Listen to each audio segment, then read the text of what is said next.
শুভরাত্রি। সবাইকে শুভেচ্ছা জানাচ্ছি। রাতের তো সাধারণত বলি না আপনাদেরকে, মানে আপনাদের সাথে ভিডিও শেয়ার করি না।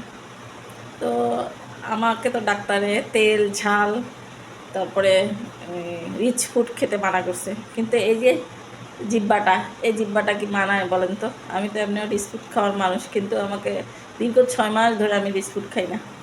তো আজকে আর মন মানেন না, আজকে ঠিকই নিয়ে আসছি আমি বিস্কুট দোকান থেকে। মানে দোকানে খাবার আমার টোটালি নিষেধ, কিন্তু তারপর আজকে নিয়ে আসলাম। তো আজকে কি দোকান থেকে আনছি সেটা আপনাদের সাথে শেয়ার করছি। তো চলুন কি আনছি দেখাই দিচ্ছি আপনাদের। প্রথমেই দেখাচ্ছি যে দুইটা, যেহেতু খাওয়ার আগে একটা পানি খাবো। এটা হচ্ছে যে সোডা ওয়াটার আর কি, সোডা ওয়াটার। এটা এক্সট্রা ভার্জিন সোডা, যেটা মানে খাওয়া যায়, খাওয়ার সোডা। সেই সোডা ওয়াটারটা খেয়ে নিব আগে, মানে বিষ পান করার আগে এটাকে করে নিচ্ছি আর কি, যেন হজম হয় তাড়াতাড়ি। সেজন্য, যেহেতু ডাক্তার আমাকে নিষিদ্ধ করছে। এই যে দেখেন, এই তান্দুরি চিকেন নিয়ে আসছি, এই তান্দুরি চিকেন আর সাথে নান রুটি নিয়ে আসছি। এই হচ্ছে আজকে আমাদের রাতের ডিনার। আমি আর আমার মেয়ে খাবো। যে আরেকটা প্লেট নিয়ে আসছে, মানে তান্দুরি চিকেনের অর্ধেক নিয়ে আসছে, যে দুটা রান।